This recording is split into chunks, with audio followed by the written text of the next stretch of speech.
The phone rang at 6:12 a.m. That alone told me something was wrong. My brother Kareem never called that early unless it was an emergency, or unless he wanted to make sure he was the first voice I heard when something bad happened. He had always liked being the messenger of misery. It made him feel important. I stared at the screen for a long second before answering. "What?" I said, my voice still rough with sleep. "She died last night," he said flatly. No hello, no pause, no emotion, just those four words dropped like a stone. I sat up in bed. Our mother had been sick for years, but she had a habit of surviving things doctors said she wouldn't. Part of me had believed she would outlive us all out of pure stubbornness. "When?" I asked. "Hospital around midnight." A pause, then unmistakable satisfaction crept into his voice. "I inherited everything, the house, the accounts, the land. You get nothing." He waited. I knew what he was waiting for. Shock, tears, anger, begging, maybe even an apology for leaving, for cutting contact, for refusing to keep playing my assigned role as the family disappointment. Instead, I smiled. It wasn't a big smile, just a small, private one there in the dim light of my bedroom. "Okay," I said calmly. "What?" Kareem snapped. I said okay. Silence. He hadn't rehearsed that response. "You don't care," he said, irritation bleeding through. "Mom's dead." "I cared," I replied, "a long time ago." Another pause, then he laughed sharp and cruel. "Figures, you always were cold. Anyway, don't bother coming. The lawyer already confirmed it. She changed the will last year. Everything's mine." "I'm sure it is," I said. He hung up without another word. I put the phone down and leaned back against the headboard, staring at the ceiling as memories surfaced, uninvited, relentless. Growing up, Kareem was golden, the son who could do no wrong, the one whose mistakes were phases, whose failures were blamed on stress, whose cruelty was excused as confidence. I was the other one, the quiet one, the difficult one, the one who asked questions, who didn't laugh at mom's insults, who flinched when her words cut too deep, the one who left home at 22 with 2 suitcases and a promise to myself that I would never beg for love again. When I cut contact, people said I was heartless. What they didn't see were the years I spent trying, sending money I couldn't afford, calling on birthdays that went unanswered, showing up to holidays only to be ignored, criticized, or used as a convenient punching bag. The last time I saw my mother was 5 years ago. She had looked at me across the kitchen table and said, "You think you're better than us now?" I had replied quietly, "No, I just think I deserve peace." She never spoke to me again. By mid-morning, the calls started coming. Aunties, cousins, old family friends. "I'm so sorry for your loss," they said, voices heavy with judgment disguised as sympathy.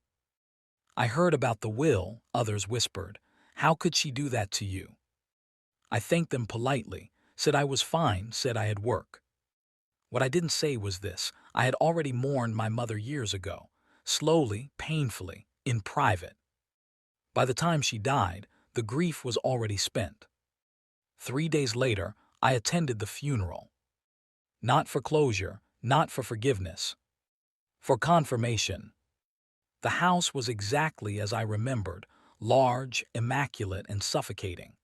Kareem stood near the front, dressed in black so expensive it felt theatrical. He barely looked at me except once when he leaned in and muttered, "You shouldn't have bothered."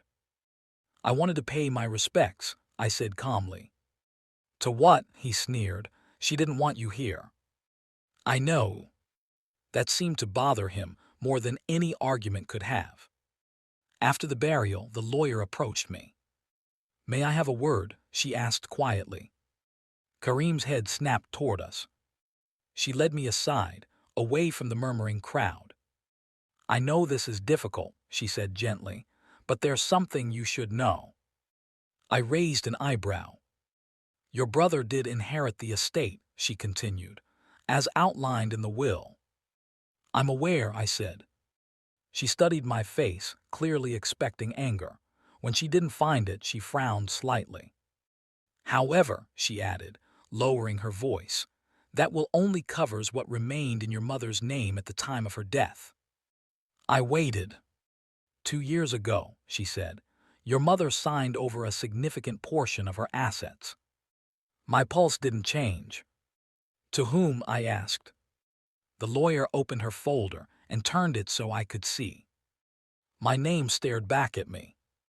A trust established quietly, irrevocably, with strict instructions. My mother's handwriting filled the margins. For the child who left, because staying hurt too much. I exhaled slowly. What does this include? I asked. The lawyer listed them.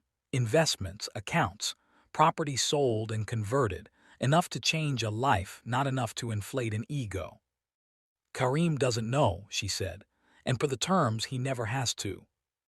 Across the room, my brother laughed loudly, already acting like a king surveying his kingdom. For the first time that day, my smile reached my eyes. I left without saying goodbye. Weeks passed. Karim moved into the house and immediately began renovating. New car, new friends, social media posts dripping with victory, subtle jabs about earning respect and cutting out toxic people. I watched from a distance. Then slowly, reality crept in. Maintenance costs, taxes, legal disputes over land Mom had promised to multiple people, debts he didn't know existed. The inheritance looked impressive from the outside, but it was a beautiful trap, one my mother had known Karim would walk into eagerly. Meanwhile, the trust paid out quietly, reliably, no drama, no strings. One evening, months later, Karim called again. This time, his voice wasn't sharp. They say the house might have to be sold, he said bitterly. Did you know about the loans? I didn't, I said honestly. A pause. You got lucky, he muttered, walking away when you did. I almost corrected him. This wasn't luck. It was survival. Before hanging up, he added, she really hated you, you know. I smiled again, standing by my window as the city lights flickered below. No, I said softly, she just loved you louder. And this time when the call ended, I felt nothing at all except relief. Because the greatest inheritance I ever received wasn't money. It was freedom.